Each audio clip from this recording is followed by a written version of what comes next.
Good evening. Welcome to tonight's meeting to everyone here and for those who are watching along at home. My name is Paula Eat, Mayor of Kingborough.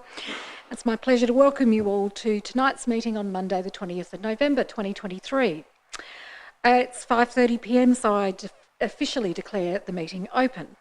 I wish to advise that council meetings are recorded and made publicly available on our website, and in accordance with our policy, I'll ask the General Manager to confirm that the audio recording has started. Confirm, Mayor. Thank you.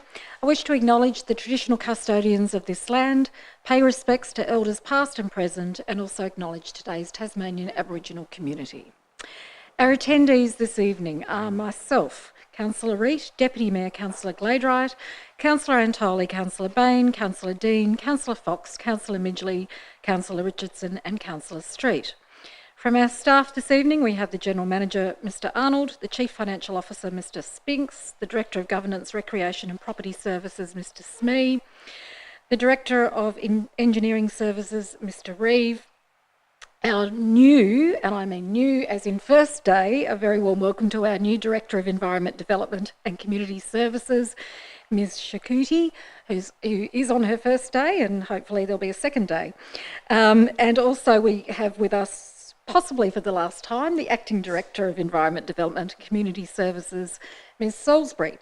We also have the Manager of Development Services, Ms Tyler Moore, our Media and Communications Advisor, Ms Adams, and our Executive Assistant, Mrs Morton.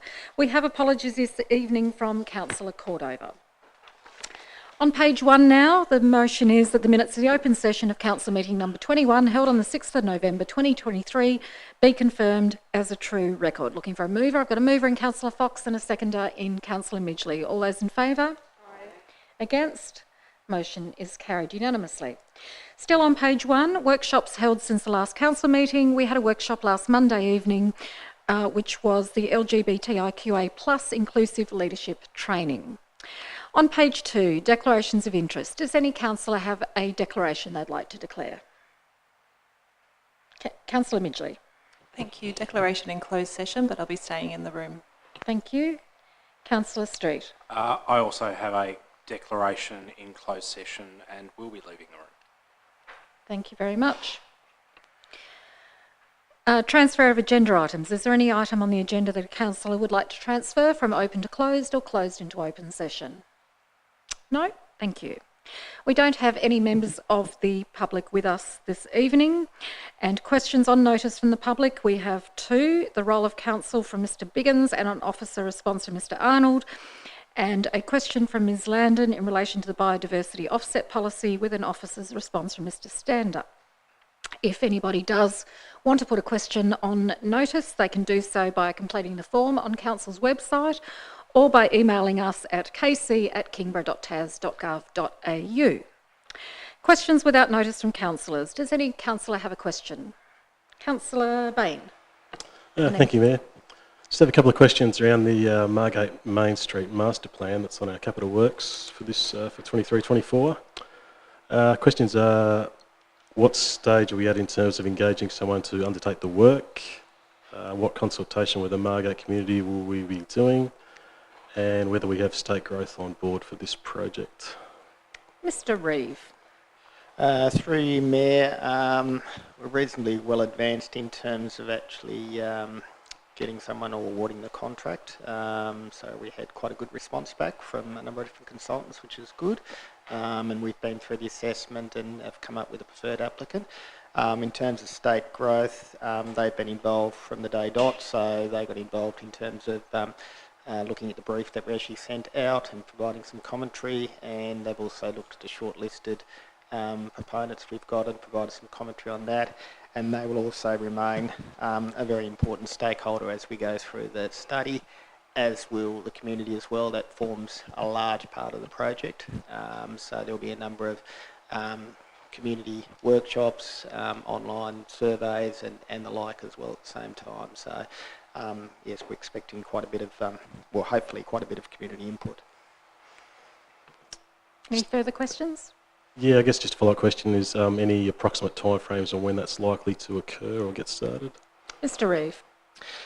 Through you, Mayor, we're hoping to get an inception meeting this side of Christmas, and they're all due to complete the project by the end of the financial year, so it'll go over a number of months.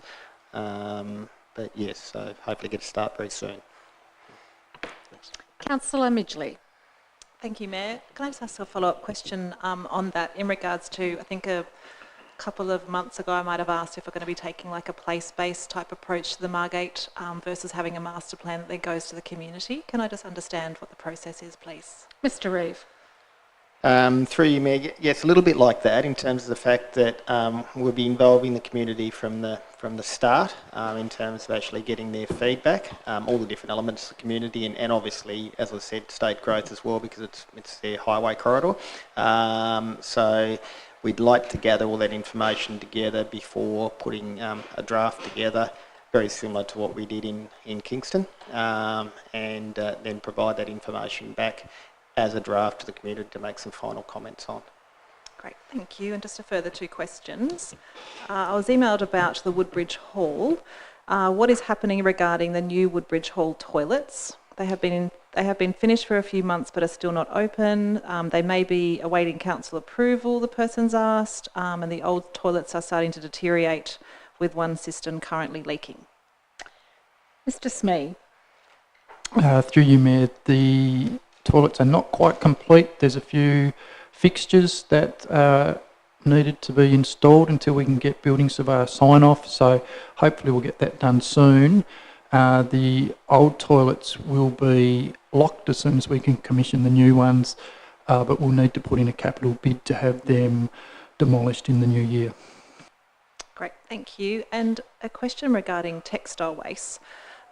A resident has let me know about this business called Apparel, and it's basically an organisation that specialises in textile waste collection and recycling. And I'm just wondering at all, I think there was a waste forum in Hobart last week. I'm not sure if any of our staff have attended, but I just wanted to know if there's any kind of movement in the waste area regarding textile waste, and knowing that it is a big part of our landfill. So, Mr Reeve.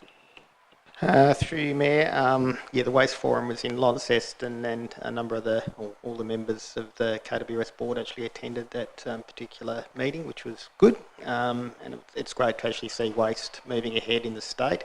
So there was attendees from both industry, local government, service authorities, so widespread of people attending it, which is excellent. There was no particular presentations on textiles, but I have been to one not too long ago, which actually did talk about textile waste and actually processing that. There is a number of businesses that actually are in that space. There's also a number of organisations who I guess have put in a voluntary stewardship scheme associated with textiles, which effectively means that they pay a premium to actually then allow for the textiles to be recycled at the end of life. We have had discussions in the past with various different organisations in terms of textile reuse for our own particular area. It hasn't come to anything at this stage, but we know that it is an issue that sits for the regional group. It has been raised to the regional group in terms of that being one of our waste streams, and was recently raised when we were doing the brainstorming for the strategy for the regional group as well. So it is on the agenda, just nothing definite at this stage. Any further? Councillor Fox. Thank you, Mayor. I was wondering about the proposal for the ferries that is currently being considered by the state government, whether there are any historical studies available from a feasibility study particularly that council undertook historically, and also whether there are any studies available which the state government might have done that might be available to the public. So in relation to the ferry discussion paper that the government released last Monday, that has been done within the Department of State Growth. There wasn't any consultation with councils on that. They're now putting it out for comment, which I assume would include comment from Greater Hobart Mayors as a group, but also individual councils who would like to make submissions in relation to that. So whilst there had been an attempt to have some engagement with the state government over that extension of ferry services, they made it clear that it was their work, and so we've only just become aware of it. So there was no ability to provide anything else towards it. But that one is very much focused on the provision of services under the auspices of Transport or Minister for Infrastructure. You may also be aware that there is some work going on separately. The Greater Hobart Mayors have commissioned, which is a report on the viability of infrastructure in different locations around the Derwent River to support an extended ferry service. That is due to be released in hopefully the coming months. Councillor Fox. It's just that I'm aware that there was a feasibility study done a long time ago, probably 15 years ago, by council when this matter was raised before, and I'm just hoping that somebody has a copy of that study. I'll make sure the General Manager is not aware of it, but I have asked before. It seems to have vaporised, so that does concern me. Can I just clarify, was it a study in relation to the infrastructure or the provision of the service? Both. Okay. The feasibility of the actual distance and the time it took and how many passengers would be using it, as well as the physical infrastructure in Kingston and whether it would be able to support it, as well as the proposal for car parking, which was obviously a problem too. Well, we can certainly have a look for it, but certainly from what I've seen, the work that both those groups have done, the infrastructure work that's been done by some consultants on behalf of Greater Hobart Mayors has actually done a thorough assessment on the tidal conditions and so on of all the areas that they looked at, but also from what I've seen of the document that the government put out last week, they seem to have talked about the viability from a financial point of view and potential number of passengers and travel times, etc. And that's why some sites were ruled out, such as Brighton and further afield, because of the length of time it would take to provide it. But what we're really hoping for now is for those two bodies of work to come together so that we can get the full picture, because at the moment we've got two separate pieces to it and they need to sort of conjoin to look at the overall feasibility. Thank you. The Deputy Mayor. Did we have a question recently about the lids for milk bottles and whether or not they could be recycled? My memory was that we had answered that yes, we could recycle them, but I just wanted to check that. Mr. Reeve. Through you, Mayor, yes, that's correct. Okay, because that is contrary to the information that's gone out recently about what can and can't go in the recycle bin. So we need to address that for future. Mr. Reeve. Through me, if that's the case, I can have a look at it. Yep. Okay, thank you. Thank you. Councillor Dean. Great questions. I've only got two. One is around the dog management policy. Just that I note that there was a lot of interest in that from the community, and consultation ended last month. So do we potentially just have a time frame or an update for the community about that? Yes, so the dog management policy will be coming back to us at the next council meeting on the 4th of December. Brilliant. Fantastic. Oh, and my other question is around Taroona Channel Highway Runner Place. Residents down there would be very familiar that another vehicle has been stuck on that intersection, and I asked not that long ago if we could get an update from DSG or State Growth, and so I'm wondering if we might have any news around that to try and avoid any future vehicles getting stuck and delaying traffic. So was it a car or was it a bus? It was a delivery truck. Oh. Yep. Mr. Reeve. Through you, Mayor, yes, I did receive that from Councillor Dean. So at this stage here, we're just in the process of chasing up State Growth as regards that. I guess the smart money's on the fact that State Growth, I think about a year ago, actually overlaid the road. So effectively what you've done is actually potentially created an issue there where that may actually happen. So we'll discuss that with them and see what they might see if there's any options in terms of actually trying to alleviate that. Councillor Dean. Thank you. Mr. Dean, sorry. I didn't demote you then. Councillor Dean. Yeah, thanks. I guess I just make the point that this has been going, these vehicles, buses and delivery trucks have been getting stuck since the 90s. So I take your point that the overlay has definitely probably increased that. We have seen more incidents this year and residents have contacted me more frequently than previously. So I guess, yeah, that's absolutely true. But it would be nice if we didn't just fall back on that as an excuse and we pressed a little bit hard. So that's actually not a question, that's just a comment. Thank you. Thank you, Councillor Dean. I think that was a statement. Try and phrase it with a question at the end next time and you might get away with it. We are now on page 3, questions on notice and councillors. At the time the agenda was compiled, there were no questions on notice and councillors. And petitions still being actioned, there are no petitions still being actioned. And at the time the agenda was compiled, no petitions had been received. Which takes us to page 4, Officers' Reports to Council, Proposed Independent Planning Development Assessment Panels with a recommendation on page 8. I'm looking for a mover and a seconder. I've got a mover in the Deputy Mayor and a seconder in Councillor Midgley. Deputy Mayor. Thank you. So tonight we're being asked for our feedback on this idea of DAPs. And I've got a view which the other councillors may or may not agree with, but I'll explain it. I believe that the elected member planning authority should be replaced with DAPs.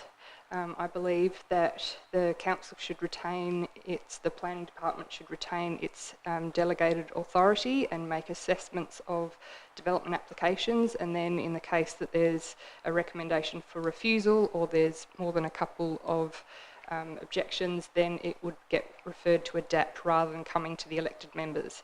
And I've got 3 reasons for that.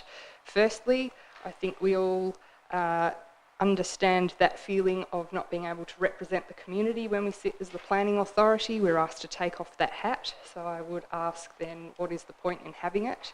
I would say that sometimes it feels a little bit like I'm a student being asked to mark the teacher's homework.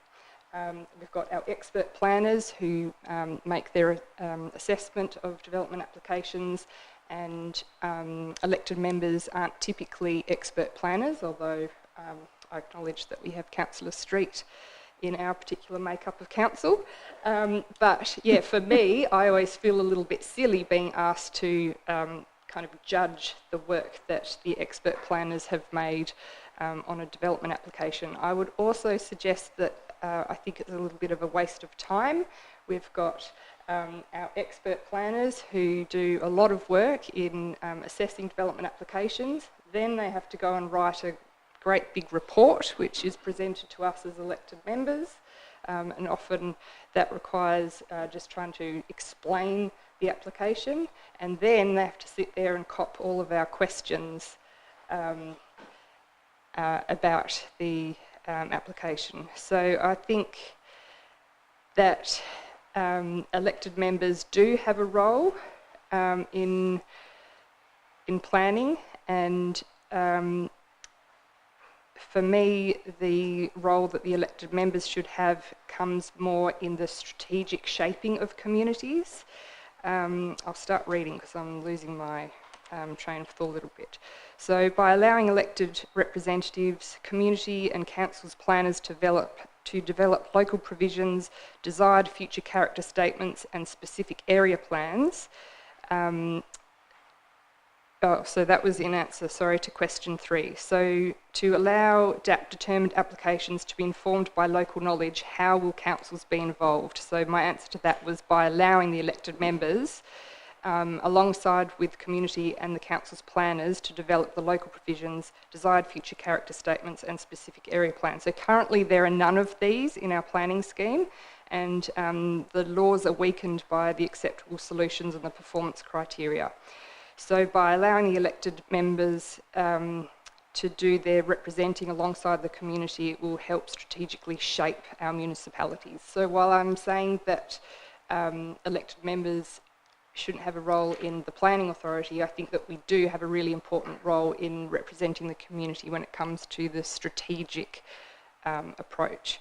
So going back to because we had 4 questions in the agenda to shape our feedback. So the question to answer, the answer to question 1 was, like I said, that only those that have been through a council planning department and are recommended for refusal or have more than a couple of representations.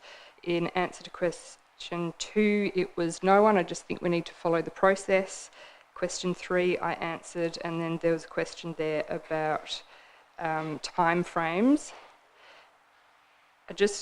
Before I went on to question 4, I just wanted to also make another point, that by suggesting that the DAPs are used, I think that we also need to be standing up for our expert planners. I wonder how the DAPs will actually be selected. It's likely that it will be our expert planners who are selected for these panels, and I am not suggesting that the DAPs would provide better quality of assessment than our own planners. So by saying that I support DAPs, I'm also trying to make the point that I stick up for the council's planning department. So I hope that's kind of clear. For question 4, I don't see requests for information as being punitive actions taken by council, simply because they want to be a pain, like it is sometimes suggested.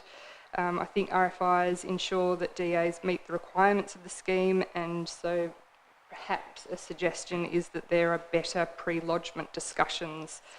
I'm probably on time. I feel like I'm on time. So that's my answer to that. Thank you. Thank you. I got a bit lost in there. Councillor Street. Thank you, Mayor. Look, I'll head something off at the pass straight away. Not a planning expert, and have never professed to be one. In actual fact, I engage planning experts, but I do spend a fair amount of my time arguing with planners and compliance staff from other councils in relation to these matters and the interpretations of planning schemes and those sorts of things. I agree with the Deputy Mayor to a certain extent. I think that there is a place for development assessment panels and the removal of some decisions from council, especially where we look at it as a council and think that we, happens often, really have a huge conflict of interest in terms of our role as a statutory planning authority and our role as community representatives and advocates. And it does happen. It's very difficult to separate those two roles. And so I understand the reason for DAPs, and I agree that they're worth exploring within the parameters that that staff have outlined, and I think their commentary is very sound. The one thing that I will say is this, in relation to the Deputy Mayor's view, I do diverge slightly. I don't agree that there's no place for elected decision-making bodies in planning. It's an area where there is so much discretion and in certain places and so much room for differences of opinion in relation to what an appropriate impact is and what isn't. And a professional planner is always going to have a different view, and you're always going to be able to find another professional planner in most cases with the opposing view. And so I don't think it's necessarily a bad thing that there is some lay opinion worked into that mix at this point in the decision-making process, noting that that's part of the reason that we have an appeal process as well. While I think DAPs have got a place, I still think elected decision-making bodies have a role in planning matters. That's my view, but like I say, I agree with much of the commentary from staff on the current proposal, and I'm really happy for a response to be provided in line with that commentary. Thank you, Councillor Street. Next I've got Councillor Antoli and then Councillor Midgley. Councillor Antoli. Thank you, Mayor. I have a question and then maybe a brief contribution. Point 4.10 on page 7. If someone could explain to me where, in regards to this opt-in, opt-out option, why they consider it that it goes against good governance, effective and good governance. I have a view why, but I'd like to hear that. And then also, it's procedurally very difficult to navigate. Could I get an explanation or a clarification? Ms. Tyler Moore. Through you, Mayor, thanks for the question. The comments about the opt-in, opt-out and it being ineffective or potentially ineffective is if you had an applicant that just simply doesn't like the answer. So it may be appropriate where they think where it's a more complicated application, that it needs additional experts or a state view on it. But if it's Roger putting in a shed and the assessment is that it's not appropriate, just because they don't like the answer may not be the reason to have a DAP. That would probably not be very good use of the DAP's time, the state government DAP's time, and it's not what it's for. It's probably better to use for a procedural matter. But that's what the appeal process is set up for as well, if there's questions that the scheme hasn't been followed. So the DAP will follow the same scheme as what the council uses, so the assessment tools are the same. So that's where the opt-in or opt-out, and also because it's unclear in the paper about when that would occur, like does it, do we do all this legwork up until then and then do they opt in that they want to do that, and then that changes the timeframes, and other neighbouring parties or neighbours or other stakeholders, so the neighbours or other people affected, is that fair and reasonable if it's opt-in, opt-out at some random time but during the process? So I think they haven't worked that out, and that's part of the questions that the state government's asking through the discussion paper. And sorry, what was the second question? About how it's procedurally difficult to navigate, but I think you've sort of helped me understand that a bit better.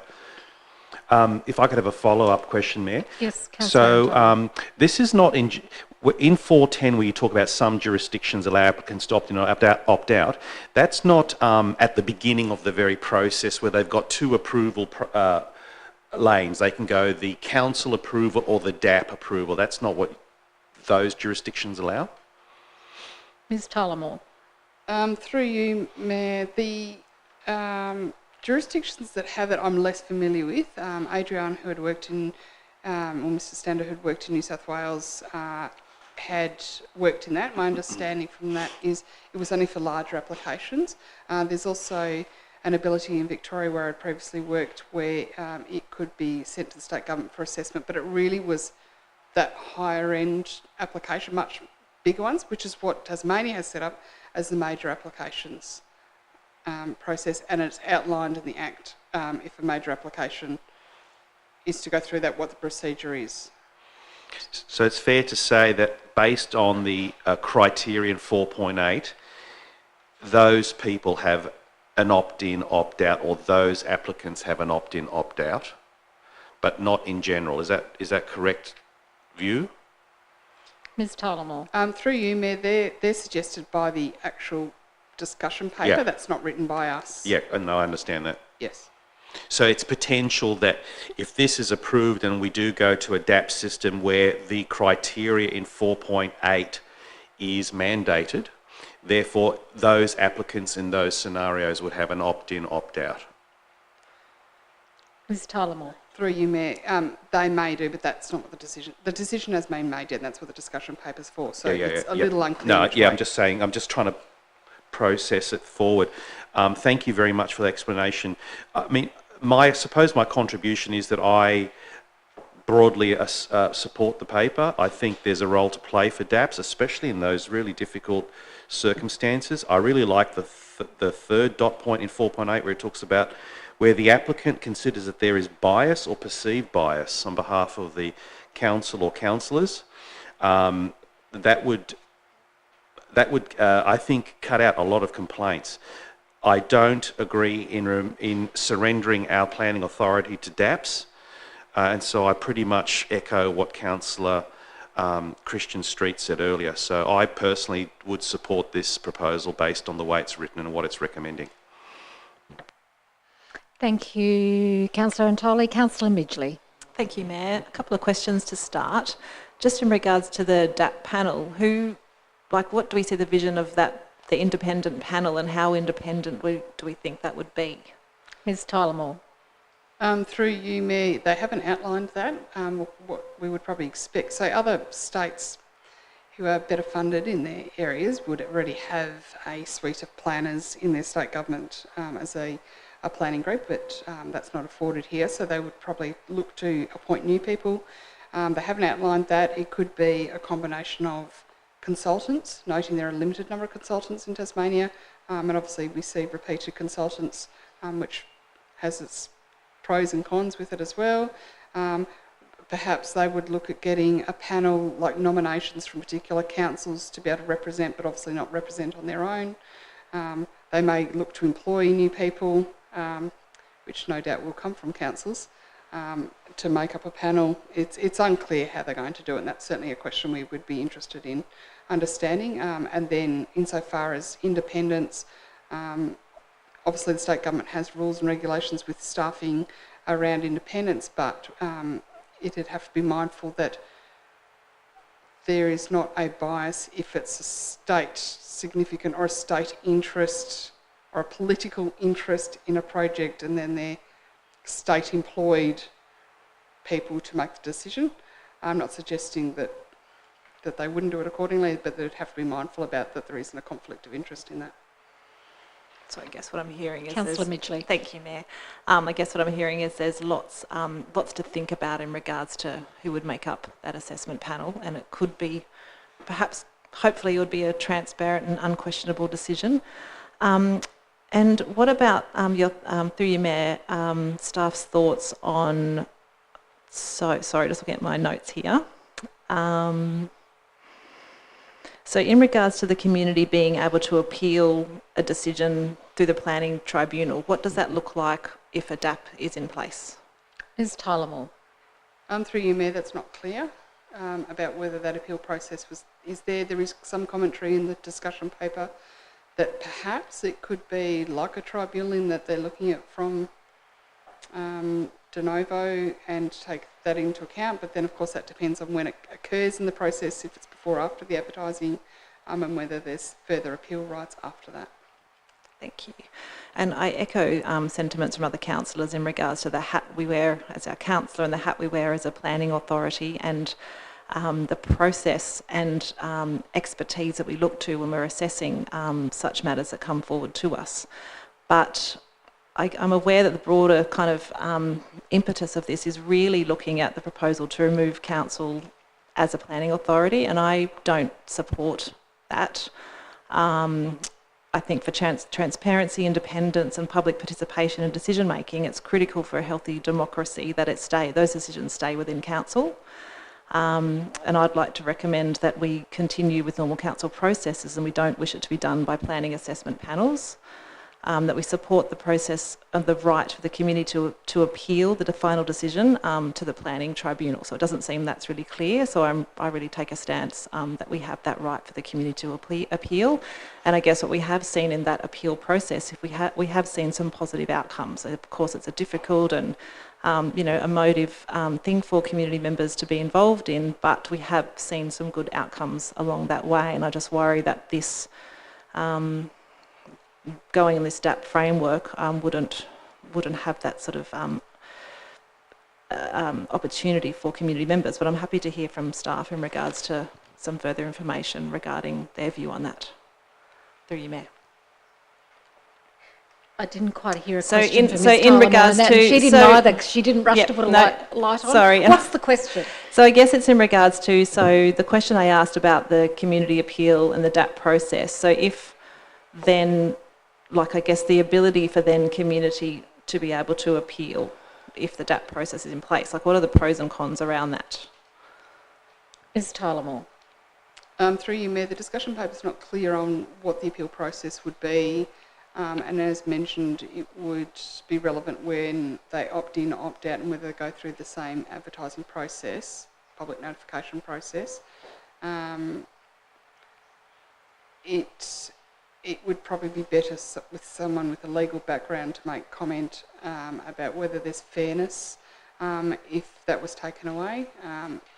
On the spot, I couldn't come up with the answer because certainly there are tribunals set up throughout Australia and other appeal mechanisms for that reason of procedural fairness and an opportunity for people to be part of that process. And it's been decided that planning is one of those processes that does have a lot of public input, so there could be impacts on that.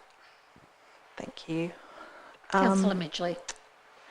Thank you. So in regards to, I guess I'm interested as well to hear from staff through you, Mayor, just in regards to the fact that when we hear sort of from information from, say, Planning Matters Alliance Tasmania, who are a group of committed people advocating for good planning process and outcomes, you know, that they have emailed a lot of councillors today and councils around the state saying that, you know, this would have the following, like a number of implications basically for councils in regards to community's voice for decision making within our local council area, that it's done by, you know, we don't know who's going to be on the panel, we don't know about the rights of appeal, and I guess taking that right to democracy and things like that. So I'm wondering, yeah, through you, Mayor, you know, what's staff's sort of thoughts around it actually taking it away from that community process and the biggest implications, I guess, in taking it away from council decision making and going to a panel. Ms Tyler Moore. Through you, Mayor, it just is important to remember that they're not suggesting that the DAP would take away all decisions from council. I'm not saying that's what you suggested, but just for anyone listening, it's not taking away all of them. It's talking about those from the elected members. Is the community part of that? Again, it depends on where in the process they opt in or opt out, and if they do the public notification process the same way, and if they allow the appeals to occur. I guess something that is probably of mind is that councillors then don't have that opportunity to hear from the community and express that in the chamber.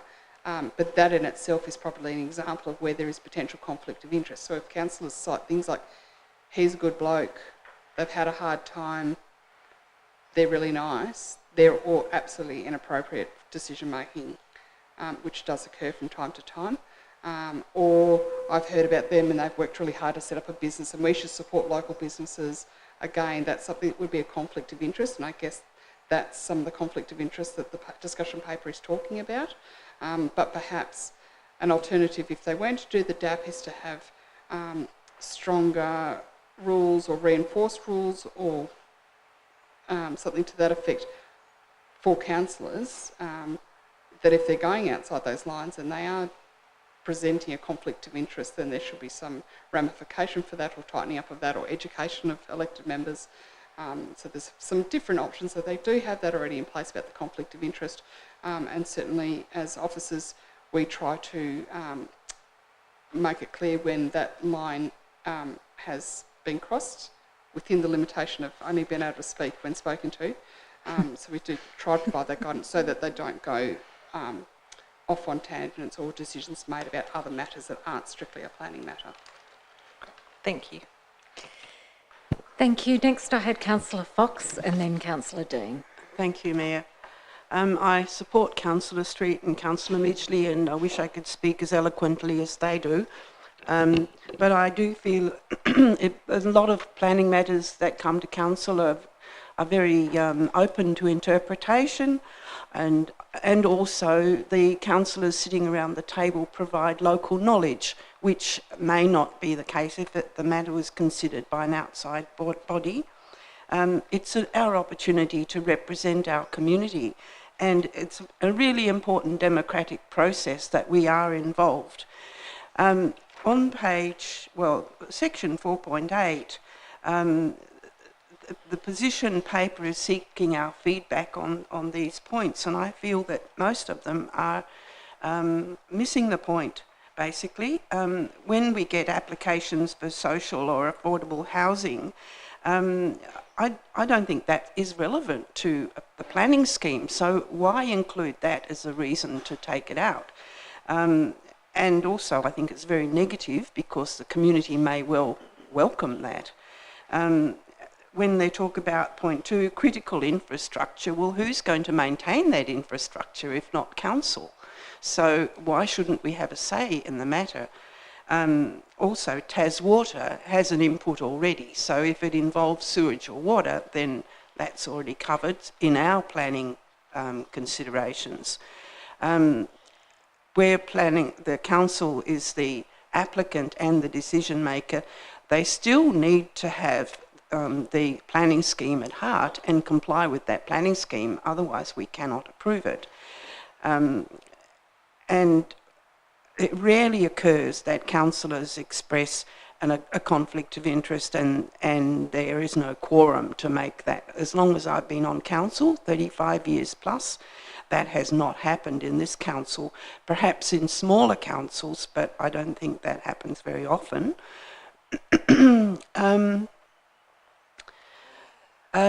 Being at odds with the constituents' views, well, that is what we're elected for, and the views are expressed to us by the community and we take them into account. So I don't really understand why that is an issue. Where an applicant considers there is bias or perceived bias, well, the same bias could occur with any group that's considering that, and that's also politics, to take that away from the democratic process and pass it on to another body. And where the complex applications where the council may not have access to appropriate skills or resources, well then the developer should provide that information and it should be at their cost. So that's not really relevant because that would happen in both cases. And applications over a certain value, if the government wants to call that in, they already do. So there's no reason to change what's going on at the moment.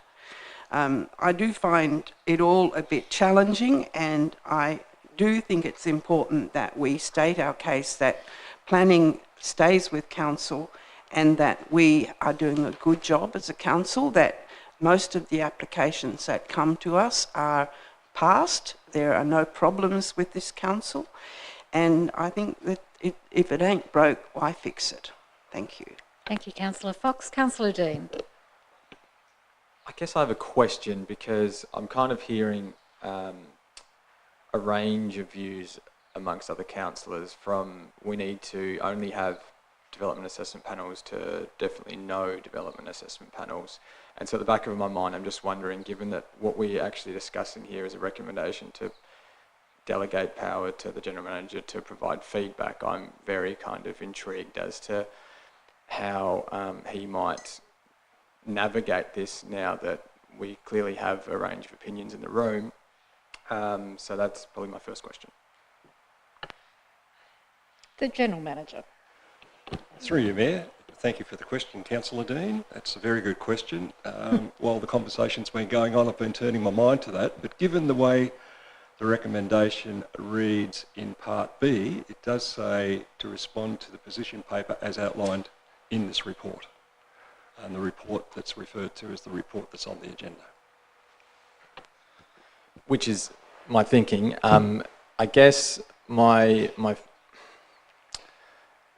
if I could just go back to the report then, as you've said, what the report to me reads as if, on the one hand, we don't think, as Councillor Fox says, that the system is broke and that there's probably not a place for these. So would I then gauge that the report reads that we are not in support of development assessment panels? Do you want to answer? General Manager. Through you, Mayor. I don't see that specifically referred to in the report that's on the agenda. Councillor Dean is the answer to your question. Okay. Can I have follow-up questions? Yes, Councillor Dean. So it says here 10.3, the Tasmanian planning system already provides independent assessment pathways to deal with complex applications, and it's not clear why another assessment layer should be added to a system that is already constrained in terms of resources. And what I'm reading there is that we don't really support it because it would be expensive, quote, and could potentially lead to unnecessary extensions in processing timeframes. So that does sound somewhat like a position. Could I clarify? General Manager. Through you, Mayor. It certainly does sound like a position, but I think the point the author is trying to make is that greater clarity is required. And I think that's the point that I'm picking up from many of the councillors' comments this evening, Councillor Dean. Okay. Yeah, I mean, I would absolutely agree. I think the questions that councillors put forward have been great, and the responses have probably showed that there's a bit of detail lacking in the position paper. And when I read it, I probably had some questions too about exactly as what staff have pointed out. There does seem to be some detail lacking. So I find that we're in a peculiar position actually right now, and that we have to provide feedback, and the report here does seem a little open-ended, whether that is agreed upon by the General Manager or not. I guess from my own view, I do echo Councillor Street and others' comments in terms of, you know, there may be some place for these. And I also, again, would disagree with Councillor Fox in that applications for social and affordable housing are, for me, the number one priority here, because we've seen in years gone past where, while there are communities that have welcomed social and affordable housing, we've seen, unfortunately, time and again, applications from providers such as Centrecare go through the rounds and get delayed and cost non-for-profit organisations far too much money because of certain local people that don't want social and affordable housing near them, but ultimately the provider wins out, and it's just those people that, because of a delayed project, those people are the ones missing out. So I do disagree with Councillor Fox, and I guess that's another point of where I think there's just some really mixed views in the room. And so I just probably make the point that I don't envy you in writing a response on the basis of the comments tonight.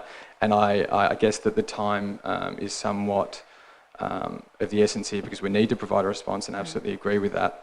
But I would be very interested to read and be copied into the correspondence that goes back to the state government. Thank you. Any further? Councillor Midgley with a question. I do have a question, yes. Just noting that we've had discussions around different position papers before, I think the housing statement and things like that. And when during the discussion staff have taken on councillors' comments and questions and then input that into the submission. So the reason why I seconded it really, and I'm coming to a question, the reason why I seconded it was because having that sort of framework of understanding that things can change and go along the way. So I guess, is it, when I make that statement that, you know, we, and other and Councillor Fox also has, you know, adhered to, that we would like to see that planning stays within the council jurisdiction decision making. If I am then supporting this report, is that statement correct? That we would like to support that planning stays within council? Well, that is the majority of what I'm hearing, and I guess it depends on the outcome of this vote, but that is effectively the thrust of what is in the paper. And as the General Manager said, the recommendation is that that the submission cover what is in the paper. I've got no doubt that staff have heard some of the comments that have been made, but essentially the thrust of what's in the paper is that the decision making should stay with councils. Correct. Just wanted to check that before I decide on my vote. Thank you. Councillor Bain. Thank you, Mayor. Just a couple of questions. In relation to 10.3 under the summary there, where it talks about the proposed framework would be expensive and could potentially lead to unnecessary extensions in processing timeframes. Interested for some examples on where these extensions in the processing timeframes may occur. So before I throw to Ms Tyler Moore, just to let you know that the Local Government Association has done some work on this, and they estimate that, because obviously we have a 42-day time frame at the moment, they estimate that the new process that they've mapped out, as far as you can tell from what's been provided in the discussion paper, could take 105 days. So any suggestion by the government that this is actually going to result in DAs going through quicker is quite false if you look at that mapping. But Ms Tyler Moore, did you want to add anything to that? Yes, Mayor, I just wanted to add without knowing the full process, and that's why we're asking, I think it's important to understand that when we answer these requests for an opinion from council, that it's often included. We've given opinion as has been outlined by Councillor Midgley, but always mindful to say, but if you're going to go down it, then please consider these things, and that's where some of these points come in. So the expenses may be that, is there going to be a fee that you have to pay to go to the panel? I mean, it seems unusual that you get to have a whole panel of state government staff assessing an application without any fees, so there'll be more fees there. If they decide that they need further information, will they ask for reports? Do they get to, if it wasn't asked by the council, they think it's necessary? The discussions paper itself outlines timeframes. I had to smile when I saw that the state government needed more days than we need, because they keep cutting down our days to make decisions, but they need more days, so aren't they lucky to get that? So that could be another one. But it'll also depend when it occurs in the process, like Councillor Antoli was talking about, you know, what stage it happens. Are they going to change the timeframes, and will it take them longer? How many staff are they going to have? How many applications? And again, it comes down to the question of, if you're just unhappy with council's application, you know, so we get 400 applications a year, 100 of ours at Kingborough alone go in, how many are they going to deal with all the other councils? So that will slow it down and also potentially create further costs. And the DAPs may very well not have the experts that we have. We're fortunate, we have our own engineers, we have our own environmental planners. Sometimes there's fields that we're not familiar with, we do need to get experts, but is the state government really going to have on this DAP panel those experts as well? So is that going to be more costly that they're going to spend on that, or are they going to put it back on the applicant? So there's a few questions because it hasn't been decided yet. Councillor Bain. Thank you, Mayor. I think on the whole I agree with most of the other councillors that have spoken that there is some criteria where it makes more sense for an independent DAP panel to make the decision. But the key is that council need to also be able to have some say as well. And I think the main one I agree with is 10.5 in the report that says the statutory process for public engagement and input on development proposals should be retained. I think that's a must regardless of which way it goes. So I can also see where Councillor Dean thinks there's a bit of conflict between 10.3 and 10.4 in terms of one saying it's maybe not a good way to go, and 10.4 saying if we do go that way, then some suggestions. But also taking on board what's been said, that we need the input from the experts, so that's what we've got. So I look forward to reading the letter from the General Manager. Thank you, Councillor Bain. Councillor Richardson. Thank you. I just want to ask a question regarding a application coming to council, which is largely made up of people who don't have planning qualifications, versus going to a DAP, which you'd assume would be made up of peer groups. Would the approach from council to send an application to a DAP be different to that of it coming to council? I don't think I understand your question, but I'm hoping Ms Tyler Moore does, but I'd say by the look on her face she doesn't. So sorry, could you just if clarify it could just be that? repeated? Yeah, sorry. Question. So if an application or a report is coming to council for a decision, is the way that is written and approached going to be different coming to a group of unqualified in planning people as opposed to a group of peers? Are you referring to us as the uneducated ones? Yes. Right, just checking. Just checking. Through you, Mayor, the unqualified, I think, was the word you're looking for. I think I said that second. It's likely that we would write the report in the same way. We're very conscious when we write our reports. We've got many stakeholders because it's the residents who may be lay people, and it may be also the technical people.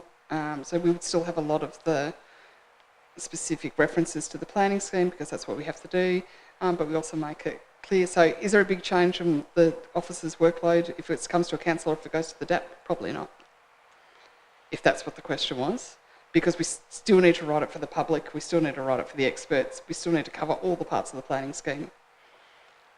And the council reports, in fact, aren't that different from our day-to-day reports because we need to include it. We do provide a little bit more explanation if it comes to a council meeting and a bit more background, but they're not that indifferent. Councillor Richardson. Yeah, okay. Councillor Midgley with another Thank question. you. I'm just trying to understand this DAP. So, could the minister say Kununyi, the cable car, or I don't know, high-rise buildings in Hobart, or the Skylands development sort of thing? Could the minister then decide that that will be taken away from the planning authority and council and moved to a DAP? How do we? I need to understand that. What that might Ms. look like. Tyler Moore.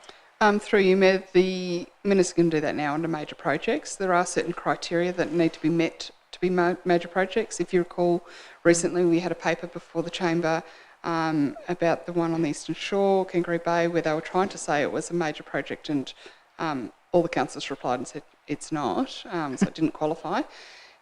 So certainly the cable car could have qualified for that, the new stadium potentially, but not Rogers Shed. Wouldn't qualify for that. Unless it was a grand shed. Unless it was a really significant shed. So if there are no other contributions, because I think everyone's actually spoken, so I'll just make a couple of comments. I do feel like this is overreach on the part of the government. I think it is trying to solve a very small number of cases where I think there are one or two councils where sometimes their decisions have been politicised. Even their own discussion paper admits that it is a very small proportion of the total number of development applications that are assessed by planning authorities every year. I think that that approach then is really kind of using a sledgehammer to fix a tack. There are a lot of question marks over the discussion paper that kind of says to me this has been quite rushed and they don't really know how it would look like, and they're asking everyone else now to provide some commentary and some suggestions as to how it might work if it's brought in. That to me is not sound public policy making. A couple of things that did alarm me about it is that my understanding of it is that the planning minister at any time under these would be able to take a development out of the hands of a planning authority, and midway through the development assessment, if the developer doesn't like the way it's heading. So imagine somebody coming and lodging a development application, they get halfway through the process with us, then the developer doesn't like the way it's going because they might think, oh, it's going to be refused, then they can make an application to the minister for it to go off to this new to the new panel for assessment. That to me seems like a very unwieldy process. I think the criteria are very, very wide that they've got here in relation to the number of DAs that could be taken out of the planning authority's hand. I do have some sympathy for the question of the social housing being taken out because of the issues we know we've had and other municipalities have had, where unfortunately and quite wrongly in my view, and I'm sure others would feel the same, where we do have people who have that, not in my backyard, I don't want to live near social housing. And we've had that discussion here a number of times when we've had applications before us where we've heard that from people. And in fact, we even heard it from some people when we were doing when we agreed to provide the land to the Hobart Women's Shelter. And we discussed the disposal of that. And some people said, we don't want crisis accommodation near our private property. So I do believe that there is perhaps a role for that.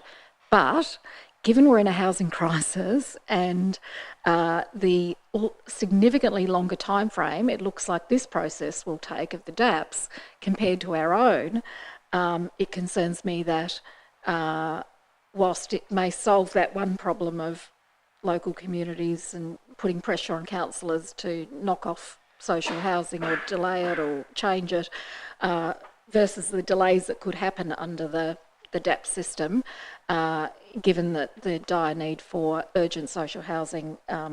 I'd want to be pretty sure if they did do it that it was faster than the 105 days that LGAT has mapped it. I think just one final comment. I think that it's quite important to remember the overall in Tasmania. I mean, we have around 400 applications just here at Kingborough Council every year. You know, we are one of the larger ones. If you look at the figures that were in the paper on the weekend about some of the southern municipalities and the numbers that we deal with, and you add all of those up around 29 councils, only 1% of decisions made by planning authorities every year are appealed and go to the tribunal. 1%. So we're not seeing a huge problem in terms of the decision making being made by planning authorities. And, you know, if we look, and I know from time to time we get information about from our staff about decisions that we've made as a planning authority that then go on to be appealed, and then we quite often will get the outcome and it turns out, you know, we were right and the appeal was dismissed.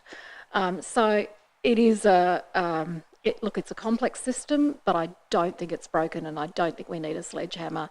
And I think we're just going to, the state government will confuse people even more if they go down this path. So, look, I thank everybody for their contributions, and I'm sure Ms. Tyler Moore will take on board the comments because it is a bit of a sort of, you know, like, hearing the majority, people are saying, no, we don't want this, but then there is that, you know, well, if we have to have it, here are some suggestions. And I think that's, you know, that's proactive on our part as a council and certainly something that they're asking us to do. So having said that, Councillor Gladwright, did you want to sum up? No? All right, I'm going to put the recommendation as printed in the agenda and on the screen. It was moved by Councillor Gladwright and seconded by Councillor Midgley. All those in favour? Against? The motion is carried unanimously.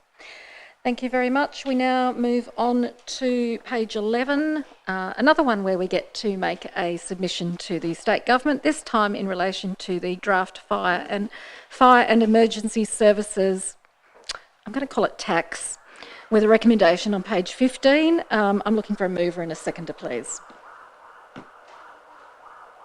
Oh, sorry, Councillor Dean, and a seconder and Councillor Midgley. Councillor Dean. I think you've already fairly summarised it. We are here to approve principles for a submission on the draft fire and emergency services bill. That will be presented to the state government, despite them being on the record that they're going back to the drawing board. I still think it's worth that we put our feedback in. Just to say that the report, I think, is well written. It clearly shows the impact on ratepayers, whether it's residential or commercial ratepayers in Kingborough. It highlights also some of the critical issues, I suppose, from an implementation perspective. Risk that these taxes will be seen as a council charge is one of those. That it remains unclear how much council would receive as a levy for collecting those taxes, as well as the issues around annual assessed value versus capital value and software implications, etc. So, as I've said, I think the report and recommendation I'm fully supportive of, and I'm glad that we're putting this feedback in, and look forward to the government going back to the drawing board and coming up with hopefully a more palatable response that, whether it's business groups, property council groups, residential property owners, commercial property owners, that we can get something that ticks all the boxes, and so that we can actually, which is critical, fund our rural and city fire brigades as best as we possibly can. So I am happy to remove the report. Thank you very much. Councillor Antoli. Thank you, Mayor. I will make a brief contribution. I agree with the sentiment that Councillor Dean just shared. It is a burden for the government to try and find a way to finance these incredibly important services to our community, but the bill shock that the members of our community would get if we as the council become the intermediary tax collector is beyond anything I could want to happen. I know that we'll get blamed for it and not them. They will look at the bill and they'll say, "Council, you are destroying my business," and then and no matter how much you tell them that it's beyond our control, our hands are tied, and then they'll see that we get a fee for it, and that fee will go up for us, so we'll get tarnished with that just because of the 4% flat fee. So I commend the Minister for his good sense of going back and to community consultation. I know him personally, I know that he's a decent fellow, family man, but I really wish that this had been done in consultation first before actually going to a draft bill. So I support the report.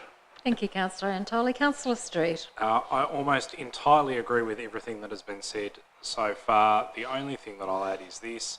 At some stage, the community is going to have to grapple with the question of how to properly and adequately fund fire and emergency services.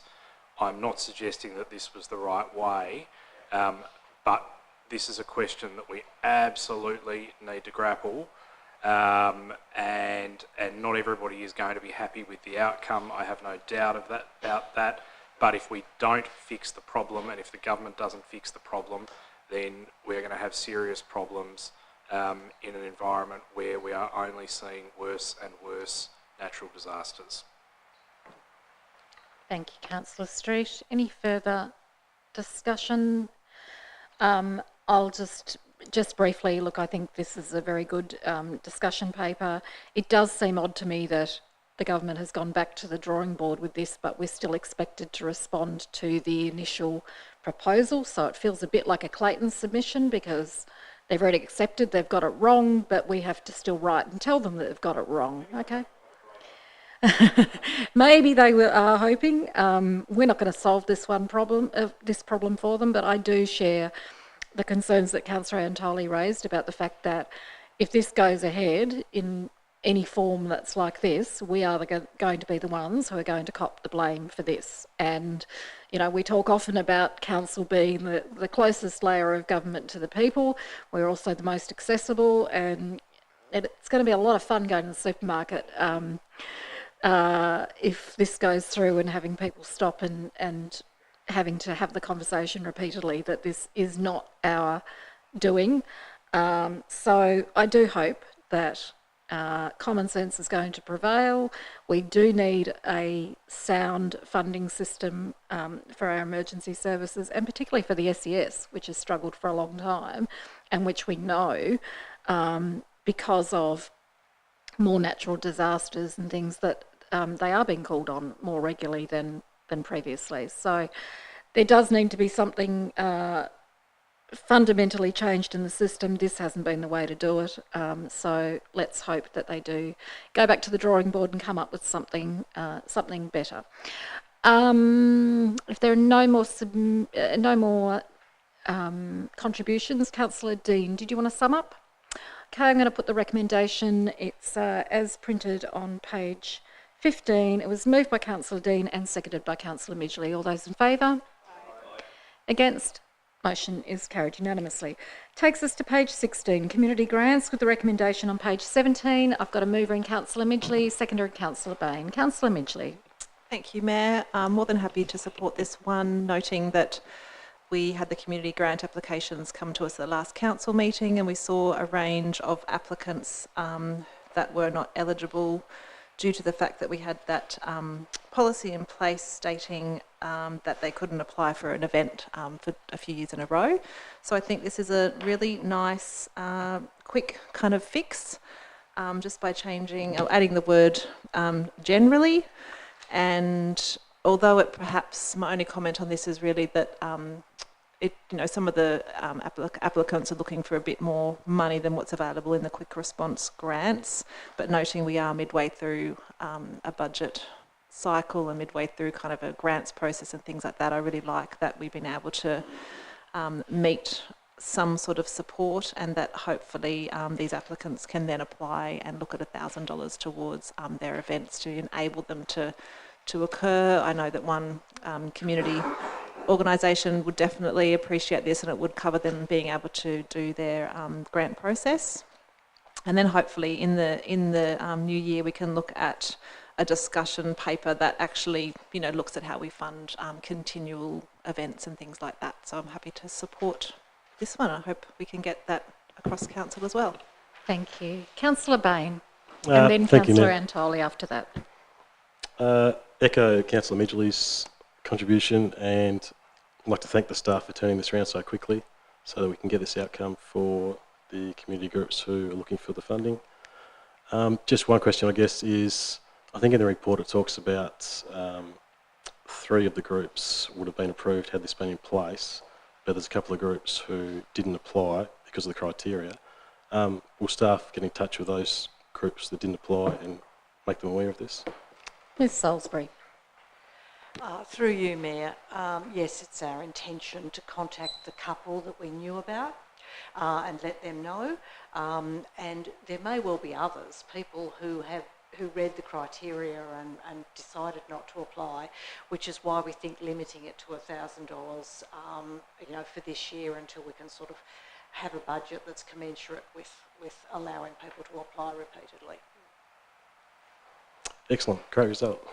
Thank you. Councillor Antoli. Thank you, Mayor. Likewise, fully support it, and congratulations to the staff for getting this out there. It's very practical, and my view is that when we come to budget discussion time, I'd love to see this doubled as a grant. I think it's, in the current situation, I think that we need to lift our... someone just coughed, did they? We just need to, I think it's worth doubling. I think it's a great, I'm talking about the allocation amount from 30 to 60, but that's a discussion for another day. Thank you, Councillor Antoli. I can see that our new director has written down that suggestion in large letters. Councillor Dean. Yeah, super supportive of what everything's already said. I only had 2 dot points when I was taking notes here. One of them was Councillor Bain's question, which is great to hear the response on that. And the other point was only that 2.2, there was a typo, that we didn't consider this on the 6th of December. It was the 6th of November, if there's any confusion around that. Thank you very much. Sometimes the year goes pretty fast. Any other contributions? I'll just very quickly echo the comments and say thank you to Ms Salisbury for getting this through very quickly. And I do think it's worth, I'm glad to see we're going to have a further discussion about how we might move forward with this, because as I indicated when we talked about this at the last meeting, I think for some of those events it can take 3 years to become sustainable, get that sponsorship. So, how we sort of ever landed on just 1 year probably wasn't great. So I'd like to consider that we actually do look at 3 years, because it's a lot of work trying to get events up and running, and sponsorship is getting really, really hard in the climate we're in at the moment to secure. So, I'd like to think that there's something that we can look at there. So thank you very much. Happy to support this, and I hope that that satisfies some of the those wonderful events that did apply that otherwise would have missed out, and hope to see them return for next year. Councillor Midgley, did you want to sum up? Okay, so I'm going to put the motion. It is moved by Councillor Midgley, seconded by Councillor Bain. All those in favour? Against? Motion is carried unanimously. Go now to page 19, annual report for 2022-23. Looking for a mover. Councillor Dean, a seconder. Councillor Midgley. Councillor Dean. Yeah, I'd just like to move a slightly amended recommendation. Sure. That only tacks on an additional clause to that recommendation that reads, the Council endorse the attached annual report 2022-23, and therefore adds and removes pages 4 to 5. Yep. Yep. Thank you. To enable a review and consultation to occur prior to consideration of the 23-24 annual report. Just to say that this is a... Sorry, before you go on, I just need to ask Councillor Midgley, who seconded it, if she's comfortable with that. Yep, thank you. For the record, can you say yes? Yes. Yes, thank you. Councillor Dean. Apologies. Look, it's a hugely insightful document, super useful for anyone that's interested in council activities, whether it's our programs, capital bids, staffing. There's a whole range of great projects that has been going on that this details. It's a fantastic document. It says also as part of this report that 7.1, that the annual report will be published on our website and that members of the public will be invited to make submissions on the report for discussion at the AGM, which is going to be held next Saturday. Good plug there as well.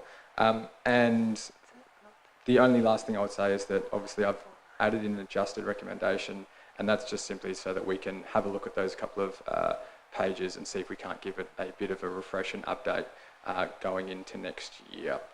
And I'll leave it at that. Thank you, Mayor. Thank you. Councillor Midgley. Thank you, Mayor. Just thinking about stopping and seeing people at the supermarket, people, you know, community members stopping you at the supermarket, which does happen a lot when you go to Hill Street. I'm there for quick milk and it ends up being a lot more conversations. Nowhere to hide in Hill Street. I was thinking I might carry the annual report in one of my shopping bags, you know. Anyway, but really, the annual report just gives, and I thank staff so much for putting this together because it is a lot of effort, and the pictures and everything are so wonderful as well that really tell the story of the great work we do across our municipality. But it really highlights the fact that council is more than rates, roads and rubbish.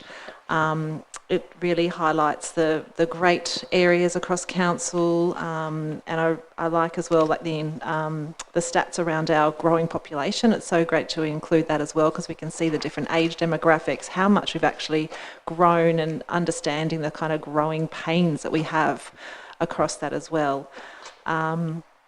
But really, the stats on I won't highlight every single area, but a few things that stood out to me was just, on page 63, like the engagement stats, just showing the diversity of the different engagement projects that we have done across council. And I think if we were to look for past annual reports to where we are now, due to the socials and so much more technology around engaging, we can probably see that real growth in the amount of people that have engaged in a number of projects over our time.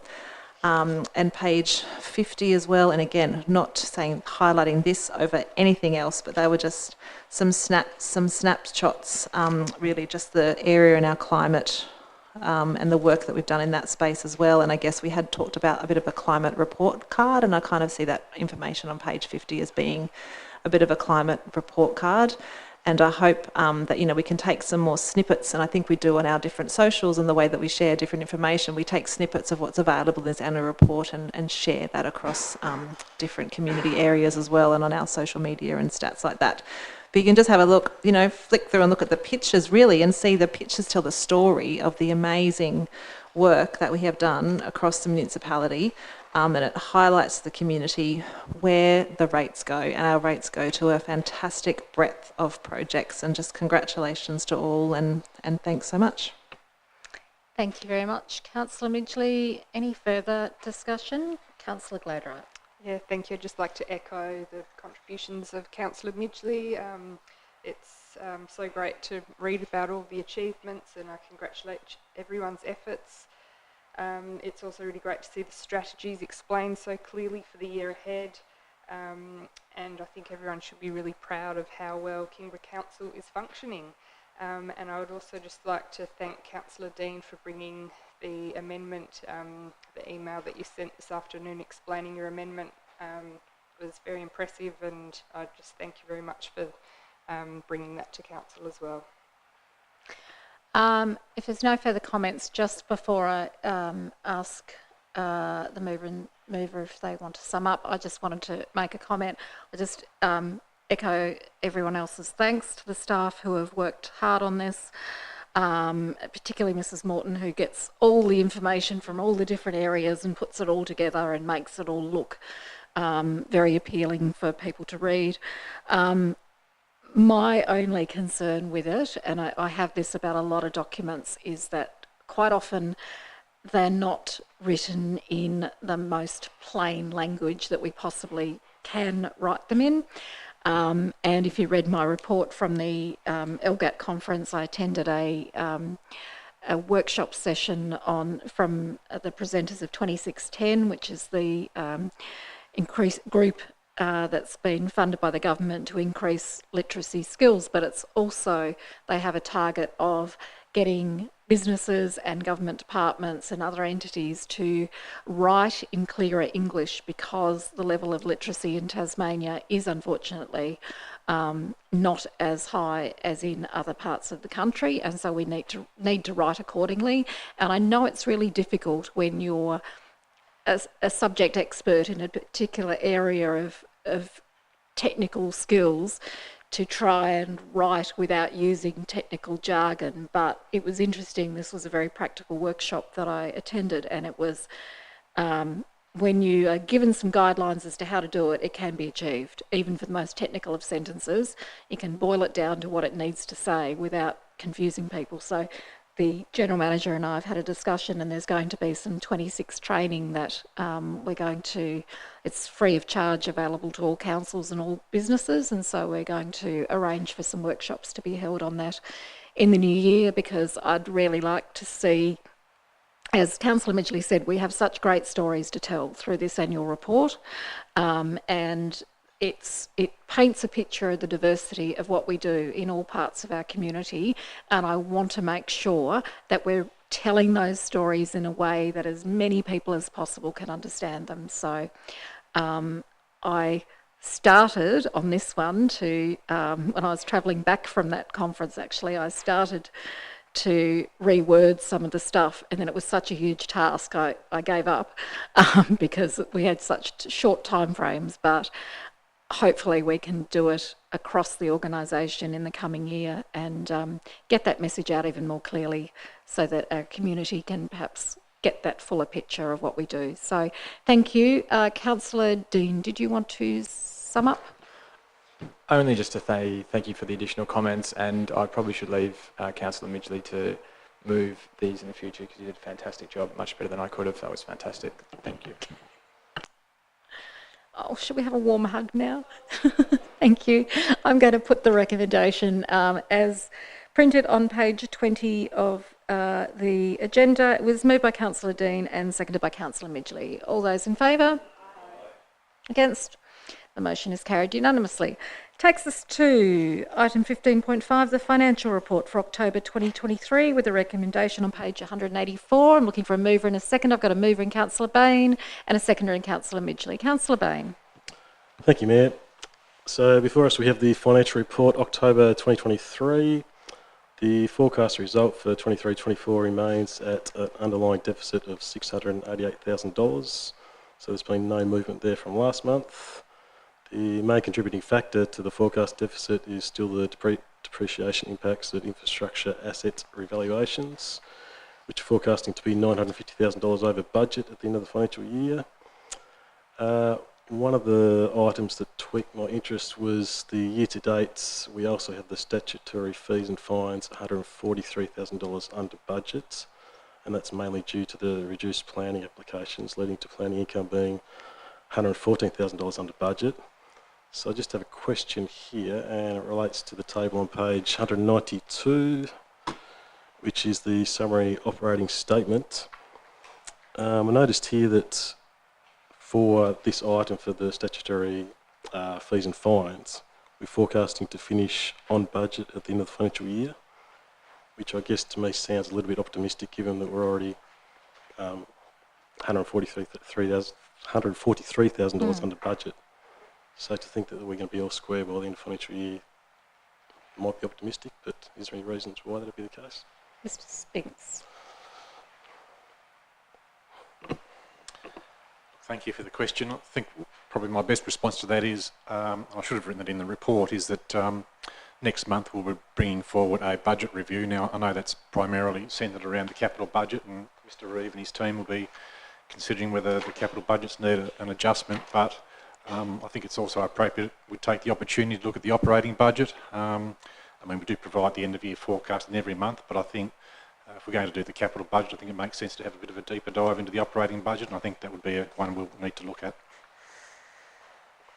Councillor Bain. Thank you. The other question I had relates to... Just find it.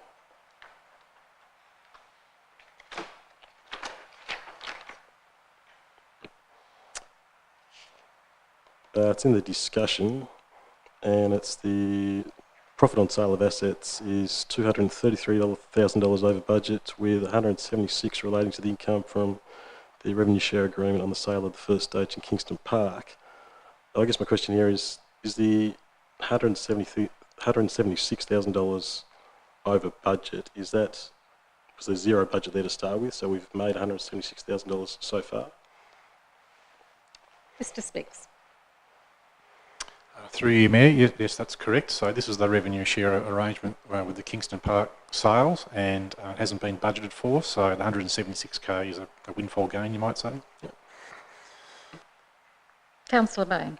And just a follow-up question, am I correct in saying that that 176 is essentially quarantined to pay off debt moving forward, so it won't be used as a balancing line for the rest of the financial year budget?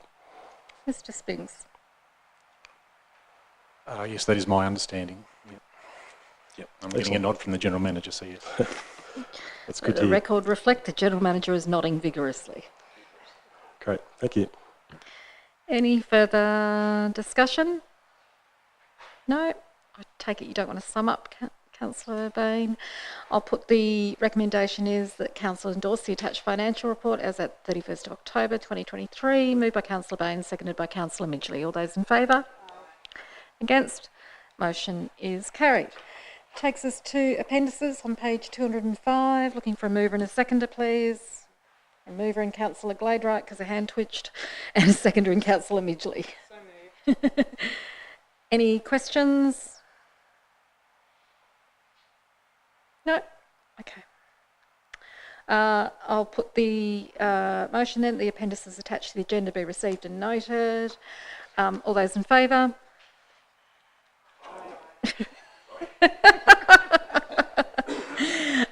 Against? Motion is carried unanimously. Takes us still on page 205, notices of motion. Councillor Richardson submitted a notice of motion headed by local procurement and tendering policy, and there was an officer response from Mr Reeves. So I've got a mover in Councillor Richardson. Do I have a seconder?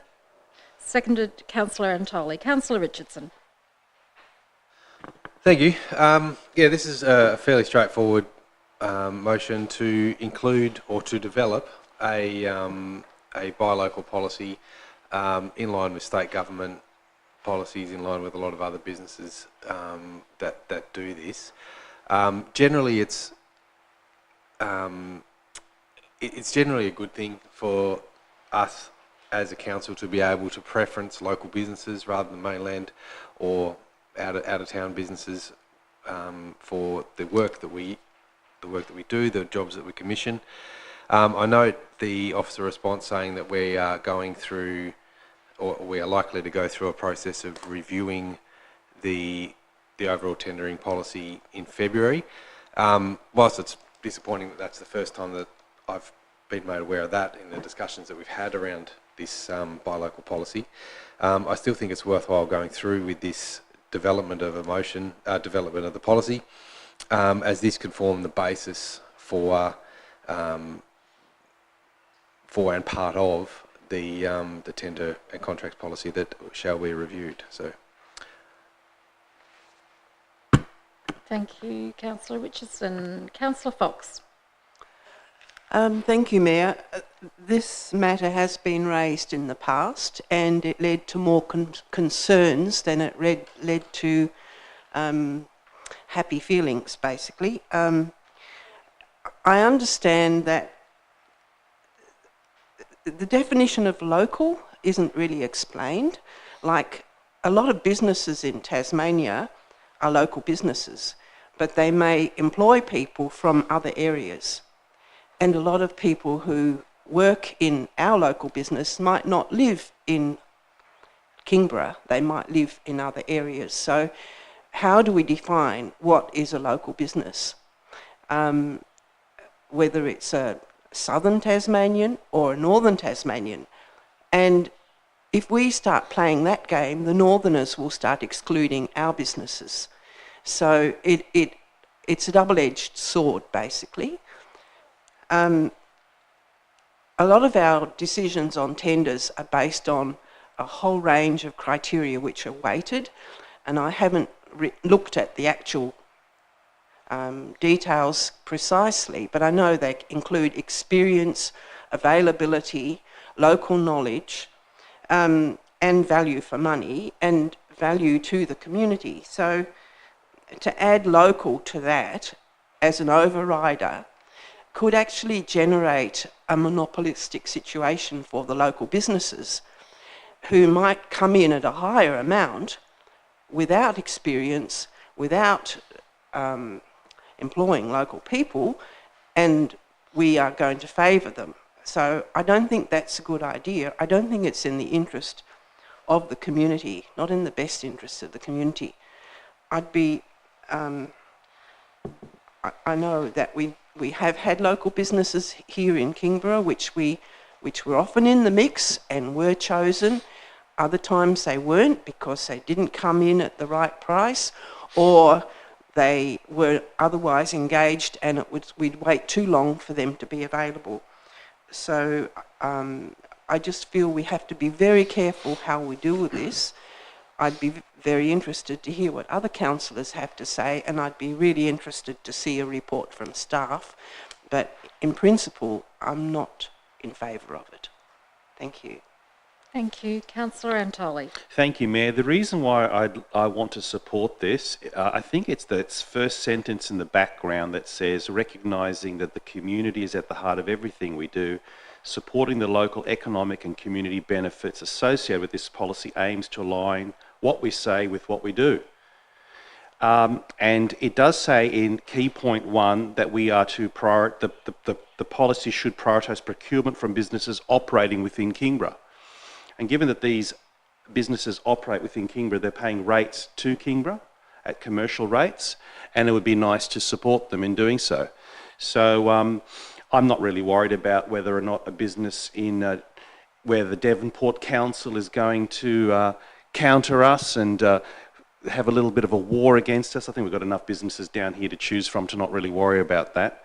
And I think it's great to actually look at a weighting being added to our procurement process that does look at the price, that does say, hey, local business, just because you're 10 times the price, don't think you're going to get the business. It doesn't work that way.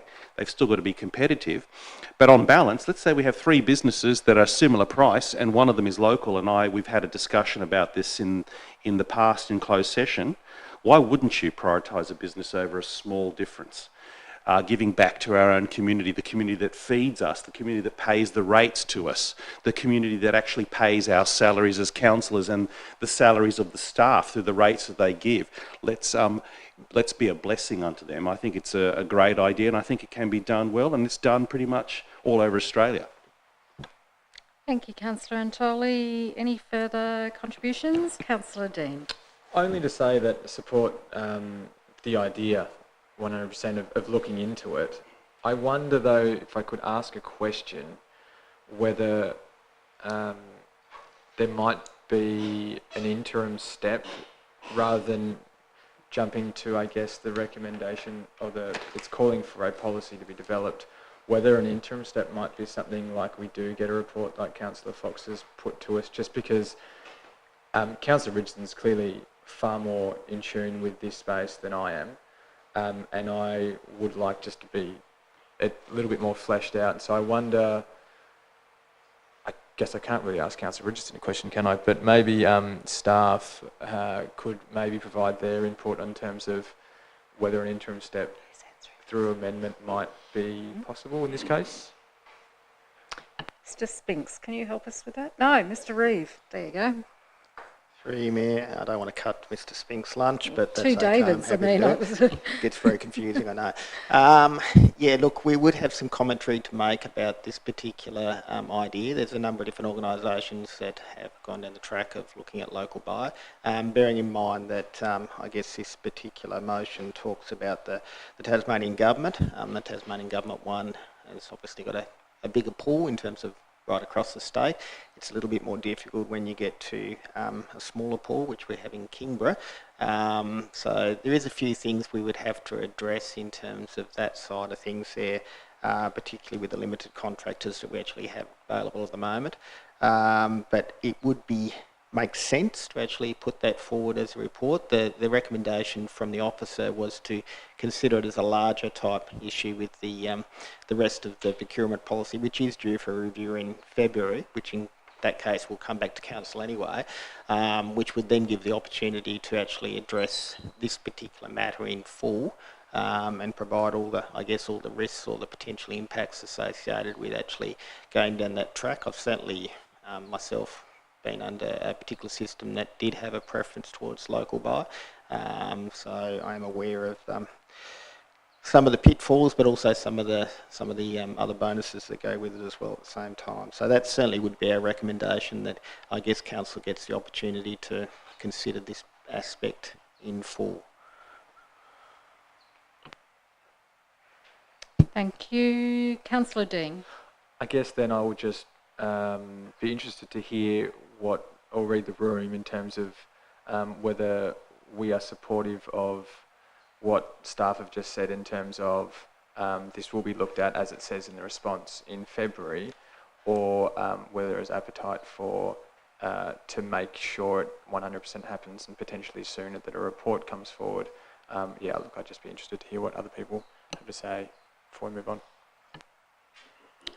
Councillor Bain. Thank you, Mayor. I certainly do like the concept of rewarding our locals, but I think it would be nice to see like a discussion paper or report on some of the pros and cons from staff prior to it actually coming to us as a policy.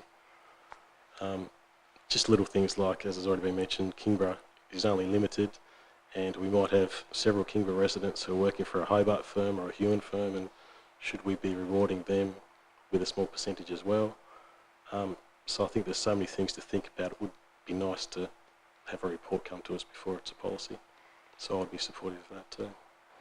Thank you, Councillor Bain. Any other contributions? No? Councillor Richardson, did you want to sum up? Nope. Thank you. All right, then I will put the motion.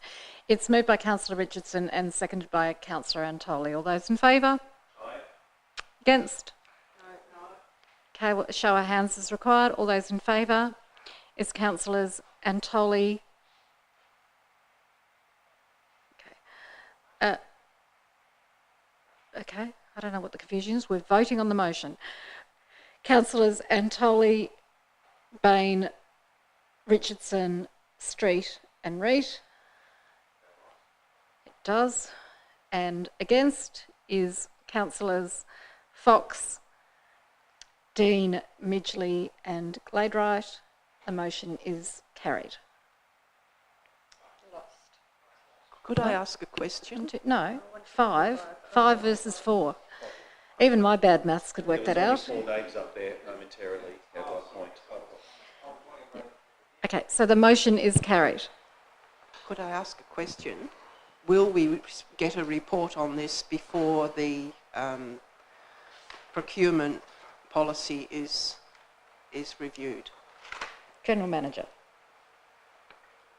Through you, Mayor, given the council vote tonight, that would be the intention, yes. And Councillor Dean, question? yeah, clarifying question, sorry. We will be presented with the policy, we won't be presented with their report, considering, because that's why I tried to talk earlier. General Manager will provide some clarification. Through you, Mayor, I probably should have provided that clarity with the previous answer to Councillor Fox. Given that the notice of motion has been carried, the notice of motion calls for a policy, and a policy report will come back to council. Okay, can we clarify that further? Because a policy report is kind of like having a bit each way. Is it a draft policy we will be presented with, or is it a discussion paper about the concept of having a local buy local policy? I think that's the question everybody's looking for. Yep. So just so that there's absolute clarity, the notice of motion that Councillor Richardson put forward said the staff develop a buy local procurement and tendering policy for submission to council for approval. That is what will come back to council. So we have another chance to discuss it. Yep. Okay, we all good? Yeah, all right. Thank you. So we are now on page 206, confirmation of items to be dealt with in closed session.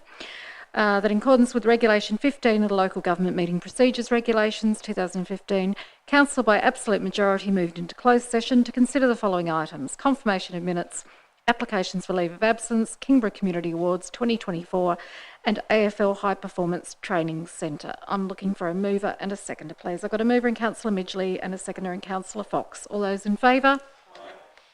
Against? Motion is carried. In accordance with the Kingborough Council Meetings Audio Recordings Guidelines Policy, recording of the open session of the Council meeting will now cease. Open session of Council adjourned at 7:09 p.m.